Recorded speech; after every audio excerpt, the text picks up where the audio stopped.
जय मसीह की। आज 1 मई है जिसे हम श्रम दिवस के रूप में मनाते हैं। आज के मनन का विषय है जिंदाबाद। मुख्य पाठ 1 पतरस अध्याय 2 आयत 13 से 23। आज का वचन, जहाँ तक हो सके तुम अपने भरसक सब मनुष्यों के साथ मेल मिलाप रखो। रोमियो अध्याय 12 आयत 18।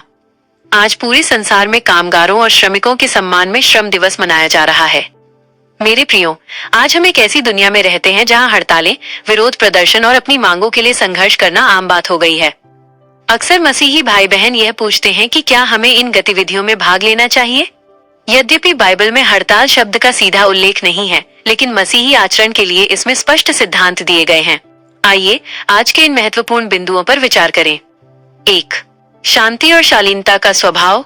परमेश्वर का वचन हमें सिखाता है कि एक विश्वास योग्य व्यक्ति को मारपीट करने वाला या झगड़ालू नहीं, बल्कि कोमल होना चाहिए। हमारा परमेश्वर गड़बड़ी का नहीं, बल्कि शांति का करता है।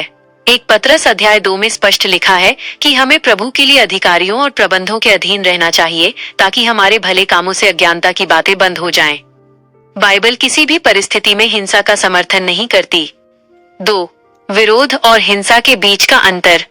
यदि अपनी उचित मांगों के लिए शांतिपूर्ण तरीके से अपनी बात रखी जाए तो उसे पाप नहीं कहा जा सकता, परंतु पत्थर फेंकना, वाहनों को जलाना या सार्वजनिक संपत्ति को नुकसान पहुंचाना पूरी तरह से गलत है। एक मसीही होने के नाते हमें ऐसी हिंसक गतिविधियों से खुद को दूर रखना चाहिए। हमें अपने सहकर्मियों के साथ मित्रता तो रखनी है, लेकिन उनकी अभद्र गतिविधियों में उनका सहभागी नहीं बनना है। 3. दूसरों के अधिकारों के लिए खड़े होना। अपने स्वयं के अधिकारों के लिए लड़ने से कहीं अधिक महत्वपूर्ण ये है कि हम गरीबों, दलितों और निम्न वर्ग के लोगों की सहायता करें, ताकि उन्हें उनका हक मिल सके। अय्यूब इसका सबसे बड़ा उदाहरण थे, जो निर्धनों की सहायता के लिए हमेशा तैयार रहते थे।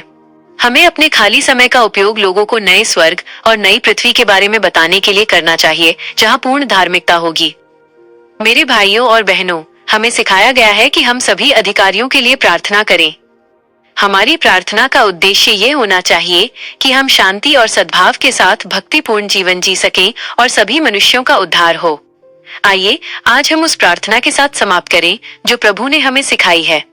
हे पिता, तेरा नाम पवित्र माना जाए, तेरा राज्य आए, तेरी इच्छा जैसे स्वर्ग में पूरी होती है वैसे ही इस पृथ्वी पर भी पूरी हो।